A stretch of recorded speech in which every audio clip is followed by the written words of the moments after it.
दोस्तों, इजराइल और हमास के बीच चल रहे युद्ध में अब इंडियन नेवी को भी इनडायरेक्टली इन्वॉल्व होना पड़ रहा है। जी हाँ, और वो भी यमन के कारण।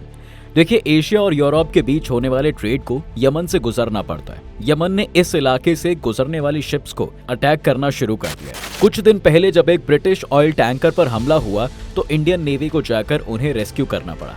पर आखिर क्यों यमन ऐसा कर रहा है? इससे भारत और बाकी दुनिया पर कैसा असर पड़ेगा और क्यों ये एक जियोपॉलिटिकल क्राइसिस बन गई है, आइए जानने की कोशिश करते हैं आज के इस वीडियो में। सबसे पहले तो समझ लेते हैं दोस्तों कि कैसे यमन इस ट्रेड पर एक बड़ा इम्पैक्ट डालता है। एशिया और यूरोप के बीच में ट्रेड का सबसे आसान और cost efficient route Suez canal से होकर गुजरता है, जो इजिप्ट के कंट्रोल में है। लेकिन सुएज कैनाल तक पहुंचने के लिए यमन के पास के बाब अल मैंडेब से गुजरना जरूरी है। जब पहले सुएज कैनाल का रूट नहीं खोला था, तब एशिया और यूरोप के बीच में ट्रैवल करने वाली सारी शिप्स अफ्रीका से होकर गुजरती थीं, जो कि एक लंबा रास्ता था। सुएज कैनाल के कारण अब शिप्स का 10 दिन का वक्त कम हो जाता था।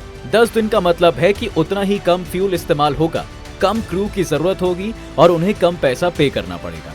अब इस तरह से दोनों कॉन्टिनेंट्स के बीच जो ट्रेड होता था ना, वो 15% सस्ता हो गया था। हमास और इजराइल का युद्ध शुरू होने के बाद यमन ने ये ऐलान कर दिया कि वो इजराइल से कनेक्शन रखने वाली सभी शिप्स को टारगेट करेंगे। पर आखिर इससे भारत के लिए क्या प्रॉब्लम खड़ी हो जाती है? अगर सिर्फ इजराइल से कनेक्टेड शिप्स ही अटैक होंगी तो इसका मतलब है कि भारत तो सेफ है? तो नहीं, ऐसा नहीं है, क्योंकि ग्लोबल मैरीटाइम ट्रेड इस तरह से काम नहीं करता है। देखिए, ज्यादातर शिप्स को जो इस वक्त एक्टिव हैं, उन्हें ओन करने वाली कंपनी से लेकर उसके अंदर रखे गए कार्गो में अलग अलग कंट्रीज इन्वॉल्व होती हैं। इसे समझने के लिए आप यमन के पहले अटैक को एक उदाहरण के तौर पर ले सकते हैं। 19 नवंबर 2023 के दिन यमन के हूती रेबल्स ने एक एम्प्टी कार कैरियर शिप को हाईजैक कर लिया। इस शिप का नाम गैलेक्सी लीडर था, जिसे गैलेक्सी मैरीटाइम लिमिटेड नाम की एक कंपनी ओन करती है। ये कंपनी आइजल ऑफ मैन में बेस्ड है, जो कि यूके की टेरिटरी है, लेकिन इस शिप को एक जापानीज कंपनी ऑपरेट कर रही थी। इसके ऊपर जो फ्लैग था वो बहामास का था और इसके 25 crew members Philippines, Bulgaria, Ukraine और मेक्सिको के नागरिक थे। इस शिप का इजराइल से सिर्फ ये कनेक्शन था कि इसे ओन करने वाली कंपनी गैलेक्सी मैरीटाइम में एक इजरायली बिजनेसमैन की भी हिस्सेदारी थी। हूतीस इस तरह के छोटे से छोटे कनेक्शन को देखकर भी अब इन शिप्स पर अटैक कर रहे हैं। ऐसे में भारत और यूरोप के बीच में जाने वाला कार्गो भी सेफ नहीं है। साथ ही बहुत सी शिप्स ऐसे भी होती हैं जिनके ऊपर इंडियन क्रू मेंबर्स मौजूद होते हैं। जिस ब्रिटिश ऑयल टैंकर को हाल ही में इंडियन नेवी ने रेस्क्यू किया है, उसमें भी 23 इंडियन क्रू मेंबर्स मौजूद थे। जी हाँ, इसके अलावा दूसरी बड़ी प्रॉब्लम यह है साहब कि जब तक हूतीस इस रूट पर आने वाली शिप्स को अटैक करते रहेंगे, तब तक कोई भी कंपनी यहाँ पर अपनी शिप्स भेजने से घबराएगी। इसकी वजह से उन्हें अफ्रीका के रास्ते ही जाना होगा, जो कि पूरी दुनिया में ऑयल और गैस के अलावा बाकी कमोडिटीज के प्राइसेस को भी बढ़ा देता है। यमन के अंदर इस समय एक सिविल वॉर भी चल रही है और यहाँ पर 3 मेजर डिविजन्स हैं। 2011 में जब अरब स्प्रिंग की शुरुआत हुई तो मिडिल ईस्ट के ज्यादातर देशों ने डेमोक्रेसी के लिए एक नई क्रांति की लहर दौड़ पड़ी थी। इसी का फायदा उठाकर 2014 में यमन के अंदर हूतीस ने राइज करना शुरू कर दिया।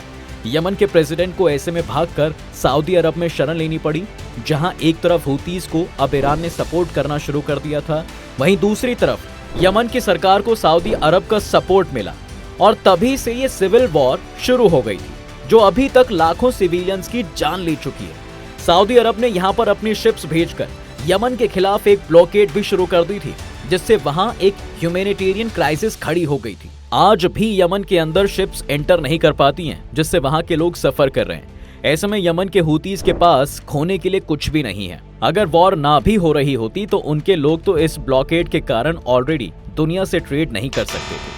अब ऐसे में इस रूट को ब्लॉक करना उनकी हालत को ना ही सुधार सकता है और ना ही बिगाड़ सकता है। अब सिचुएशन ये है कि एक तरफ हूतीस हैं जिन्हें ईरान सपोर्ट कर रहा है, वहीं दूसरी तरफ यमन की वो सरकार है जिसे सऊदी अरब और कुछ वेस्टर्न देश सपोर्ट कर रहे हैं। इसके अलावा यूएई द्वारा बैक एक रेबल ग्रुप भी यमन के कुछ हिस्सों को कंट्रोल करता है। यमन के वेस्टर्न हिस्से में इस वक्त हूतीस का कब्जा है, जो कि वहां पर अपनी सरकार चलाते हैं। इसी हिस्से पर यमन की वेस्टर्न कोस्ट लाइन है, जहां से इन शिप्स को गुजरना पड़ता है। यहाँ मौजूद एडन पोर्ट पर भी हूतीस का ही कब्जा है। अगर हम ध्यान से इस कॉन्फ्लिक्ट को देखें तो इजराइल को इससे डायरेक्टली कोई नुकसान नहीं होने वाला है। रेड सी के अंदर इसराइल का सिर्फ एक ही पोर्ट है जो वहां के सिर्फ 5% ट्रेड के लिए रिस्पॉन्सिबल है। वहीं इसराइल की दूसरी तरफ हैफा जैसे पोर्ट्स हैं जिसे अब अडानी ग्रुप ने अक्वायर कर लिया है।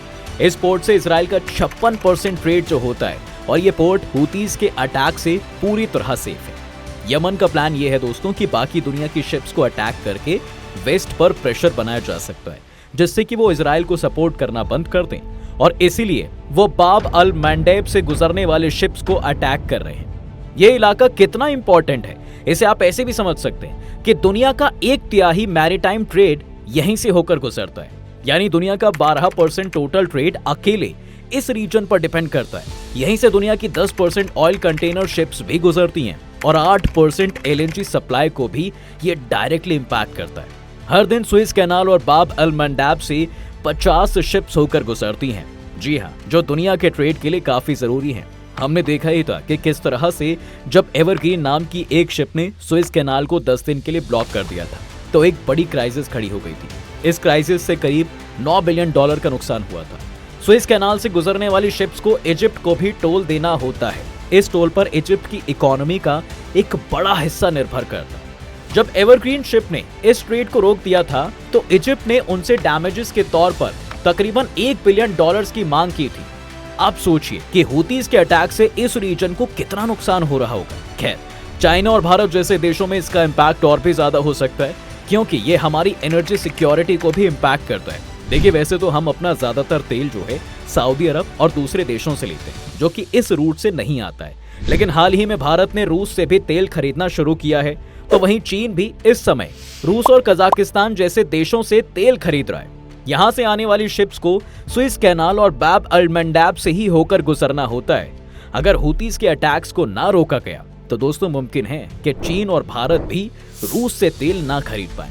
इसका एक बड़ा इम्पैक्ट यूक्रेन वॉर पर भी पड़ेगा जिसमें रूस अपनी फंडिंग के लिए इसी ऑयल ट्रेड पर निर्भर करता है। बाब अल मंडेब की एक तरफ जहां यमन है तो वहीं दूसरी तरफ जिबूती जैसे देश है जहां पर यूएस, चाइना, जापान और इटली जैसे कई देशों के फॉरेन मिलिट्री बेसेस हैं। इस रीजन में एरिट्रिया और सूडान जैसे देश भी हैं जहां पर पहले से ही सिविल वॉर्स चल रही हैं। भारत भी इस रीजन में रूस के साथ एक फॉरेन मिलिट्री बेस बनाने की तैयारी में है।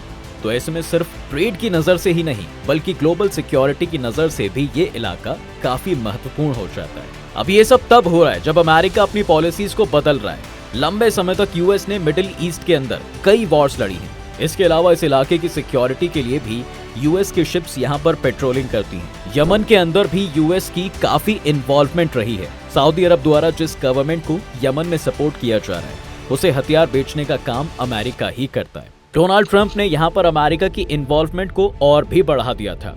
प्रेसिडेंट रहते हुए ट्रंप ने सऊदी अरब के साथ $27 बिलियन की एक आर्म्स डील साइन की थी। ये हथियार भी डायरेक्टली यमन में इस्तेमाल किए जाने थे, लेकिन जो बाइडेन ने अपना पूरा प्रेसिडेंशियल कैंपेन इस बात पर लड़ा था कि वो अमेरिका को मिडिल ईस्ट के रीजन से बाहर निकालेंगे। अपने प्रेसिडेंशियल टर्म में बाइडेन ने इस वादे को पूरा भी किया था। बाइडेन ने अफगानिस्तान से अपनी मिलिट्री को वापस बुलाने के अलावा मिडिल ईस्ट भी अपनी नेवी को बाहर निकालने की घोषणा कर दी थी। ऐसे में उन्होंने हुतीज को भी अपने टेररिस्ट ऑर्गेनाइजेशन की लिस्ट से बाहर कर दिया था। अब एक बार फिर से हुतीज अमेरिका और उसके पार्टनर्स को धमका रहे हैं। एक परेशानी ये भी है दोस्तों कि इस रीजन में चीन का वित्तीय हित भी संकट में पड़ जाता है। जब इसराइल और हमास का युद्ध शुरू भी नहीं हुआ था तभी से चीन ये कोशिश कर रहा था कि अमेरिका के जाने के बाद वो इस रीजन की सिक्योरिटी की जिम्मेदारी ले ले। इसके लिए चीन यहाँ पर अपनी नेवी की कई शिप्स तैनात करने वाला था। अब इस क्राइसिस के चलते यहाँ पर चीन की इन्वॉल्वमेंट भी तेजी से बढ़ने लगी। ये नई डेवलपमेंट्स भारत के लिए एक परेशानी खड़ी कर सकती है। चीन का इस रीजन में जरूरत से ज्यादा एक्टिव होना उन्हें मिडिल ईस्ट देशों के काफी करीब ले आएगा। इसके कुछ साइंस हम ऑलरेडी देख भी चुके हैं। अगर ऐसे में चीन यहाँ पर अमेरिका की जगह लेकर अपनी इन्फ्लुएंस को बढ़ाता है तो मुमकिन है कि भाई आने वाले समय में ये रीजन भारत को लेकर भी फेवरेबल ना रहे। यही वजह है कि भारत के लिए सिक्योरिटी के साथ साथ ये एक जियोपॉलिटिकल मुद्दा भी है। इसी वजह से हम यहाँ पर इंडियन नेवी की इन्वॉल्वमेंट को बढ़ते हुए देख पा रहे हैं। शिपिंग इंडस्ट्री के लिए ये प्रॉब्लम कितनी बड़ी है उसका तो अंदाजा भी लगाना मुश्किल है। जी हाँ, ज्यादातर शिपिंग कंपनीज का अगर एक जहाज भी डूब जाए तो वो पूरी तरह से बर्बाद हो सकती है। यही वजह है कि इन सभी शिप्स का इंश्योरेंस करा कर रखा जाता है ताकि किसी क्राइसिस में कंपनी को नुकसान ना हो। लेकिन अब अगर हुतीज का ये हमला जारी रहा तो ये रूट अनसेफ हो जाएगा। इससे या तो इंश्योरेंस कंपनीज इन रूट्स पर जाने वाली शिप्स को इंश्योरेंस देने से ही मना कर देंगी या इंश्योरेंस का प्रीमियम जो है बढ़ जाएगा। दोनों ही केसेस में ये बोझ आम लोगों पर पड़ेगा। अगर इंश्योरेंस का प्रीमियम बढ़ा दिया जाता है तो सभी कंपनीज को यहाँ ज्यादा पैसा खर्च करना होगा, जिससे कि कमोडिटीज के दाम बढ़ जाएंगे। अगर इंश्योरेंस पूरी तरह बंद कर दिया जाता है तो कोई शिप यहाँ एंटर ही नहीं करेगी, जिससे कि उन्हें अफ्रीका से होकर गुजरना होगा। इससे भी शिपिंग कॉस्ट में बढ़ोतरी होगी और ये भी कंज्यूमर गुड्स के प्राइसेस को बढ़ा देगा। अब देखिए, यमन जैसे देश के लिए ये एक लो कॉस्ट तरीका है दुनिया को ब्लैकमेल करने का। जब से यूएस ने हुतीज को अपनी टेरर लिस्ट से हटाया है, तब से हुतीज ने ईरान से कई मिसाइल्स और ड्रोन्स खरीदे हैं। ड्रोन्स के मामले में ईरान दुनिया की टॉप कंट्रीज में से एक है। इन्हीं लो कॉस्ट ड्रोन्स और मिसाइल्स का इस्तेमाल अब हुतीज कर रहे हैं। वहीं दूसरी तरफ इन्हें काउंटर करने के लिए यूएस, इटली, फ्रांस और चीन जैसे देशों को अपने मल्टी बिलियन डॉलर्स की लागत से बनी शिप्स कमिट करनी पड़ रही है। एवरग्रीन, सीएमए, सीजीएम, लॉयड और मायर्स जैसी कई बड़ी शिपिंग कंपनीज ने हाल ही में अनाउंस किया था कि वो यहाँ पर अपने सारे ऑपरेशंस सस्पेंड कर रहे हैं। यानी अब वो सुएज कैनाल की जगह अफ्रीका के रूट पर ऑपरेट कर रहे थे। ये कंपनीज दुनिया के 95% कंटेनर वॉल्यूम के लिए रिस्पॉन्सिबल है। इसके अलावा ब्रिटिश पेट्रोलियम और नॉर्वे की स्टेट ओन्ड ऑयल कंपनीज ने भी इस रूट पर अपनी शिप्स उतारनी बंद कर दी है। जी हाँ, इस तरह से दिसंबर 2023 तक करीब 300 अलग अलग कंटेनर शिप्स ने अपने रूट को डाइवर्ट कर लिया था। धीरे धीरे ये एक नई सुएज क्राइसिस को जन्म दे रहा है। इस प्रॉब्लम को काउंटर करने के लिए अमेरिका ने ऐलान कर दिया था कि वो नई इंटरनेशनल कोएलिशन को शुरू कर रहे हैं। इसे ऑपरेशन प्रोस्पेरिटी गार्जियन का नाम दिया गया है, जिसका डिक्लेयर्ड एम रेड सी में भी मर्चेंट शिप्स को प्रोटेक्ट करना है। अब इस अलायंस में यूएस ने अपने खुद के एयरक्राफ्ट कैरियर्स को कमिट किया है। इसके अलावा यूके ने भी यहां अपनी 4 डिस्ट्रॉयर शिप्स भेजी हैं। यूके के अलावा डेनमार्क और ग्रीस ने भी यहां पर एक फ्रिगेट कमिट करने की बात कही है। इस अलायंस के अलावा फ्रेंच और इटालियन नेवी ने भी यहां पर अपने सेपरेट ऑपरेशंस शुरू किए हैं, जिसमें उनकी तरफ से भी कई फ्रिगेट्स यहां पर डिप्लॉय किए गए हैं। अब इन देशों के अलावा 10 और ऐसे देश हैं दोस्तों, जिन्होंने अपनी पहचान को छुपाते हुए अमेरिकन कोएलिशन का हिस्सा बनने का फैसला किया है। इन देशों ने अपनी पहचान इसलिए छुपाई है क्योंकि इसमें सऊदी अरब और इजिप्ट जैसे मेजर मुस्लिम नेशंस हैं, जो नहीं चाहते कि वो इजराइल के खिलाफ चल रहे हुतीज के संघर्ष में उनका साथ देते हुए दिखाई दे। इन देशों का मानना है कि ये इजराइल को ओपनली सपोर्ट करके वो अपने देश के अंदर की पॉलिटिकल स्टेबिलिटी को डैमेज कर सकते हैं, इसलिए उन्होंने एनोनिमस रहने का ही फैसला किया है। 18 दिसंबर के दिन इस अलायंस के बनने के बाद कुछ शिपिंग कंपनीज में वापस कॉन्फिडेंस लौटा था। लॉयड और मायर्स ने तो 24 दिसंबर के दिन दोबारा इस रूट पर अपनी शिप्स उतारने की घोषणा भी कर दी थी, लेकिन ये खुशी ज्यादा दिन तक टिक नहीं पाई। 2 जनवरी के दिन मायर्स की एक शिप पर हुती मिसाइल से हमला किया गया। इसके बाद 4 बोट्स में हुती रेबल्स इस शिप को हाईजैक करने गए। इसकी जानकारी मिलते ही यूएस को अपने एयरक्राफ्ट कैरियर से कुछ अटैक हेलीकॉप्टर्स यहां भेजने पड़े। यूएस के अटैक में 3 शिप्स को डुबा दिया गया, जिससे 10 हुती पायरेट्स की मौत भी हो गई थी। इसी के साथ इतिहास में पहली बार यूएस और यमन के बीच एक डायरेक्ट कॉन्फ्लिक्ट भी दुनिया ने देखी। इसलिए अब ये सवाल उठने लगा है कि क्या यूएस अब दोबारा इस तरह की कोई कॉन्फ्लिक्ट अफोर्ड कर सकता है, वो भी तब जब ताइवान में इस साल इलेक्शंस हैं और चीन की तरफ से वहां भी एक्टिविटी बढ़ गई है। दूसरी ओर रूस और यूक्रेन की जंग भी इस समय जारी है और अमेरिका को इजराइल को भी वेपन्स सप्लाई करने हैं। इस समय अमेरिका का फोकस 3 अलग अलग कॉन्फ्लिक्ट्स के बीच बटा हुआ है। तीनों ही जगह पर उन्हें अपने काफी रिसोर्सेज को कमिट करना पड़ रहा है। इसलिए ये सवाल भी उठना लाजमी है कि क्या अभी भी यूएस द्वारा इजराइल पर वॉर रोकने का कोई प्रेशर नहीं बनाया जाएगा। एक दूसरा सवाल ये भी है दोस्तों कि इजराइल क्या सोच रहा है। क्या यूएस के प्रेशर के कारण इजराइल को गाजा पर अपने अटैक्स रोकने होंगे, क्योंकि जनवरी 2024 में ही नेतन्याहू ने ऐलान कर दिया था कि जब तक हमास को पूरी तरह से खत्म नहीं कर दिया जाता वो ये वॉर नहीं रोकेंगे। खैर, आपको क्या लगता है कि इस कॉन्फ्लिक्ट में आगे क्या होगा और वो कौन से देश होंगे जिन्हें इस क्राइसिस में सबसे ज्यादा नुकसान होगा? अपनी राय हमें कमेंट सेक्शन में जरूर बताएं। उम्मीद है आपको आज के इस वीडियो में काफी कुछ नया मिला होगा। अगर आपको ये वीडियो पसंद आया है तो वीडियो को लाइक करें और अगर आप इस चैनल पर नए हैं तो जाने से पहले चैनल को सब्सक्राइब करना बिल्कुल ना भूलें।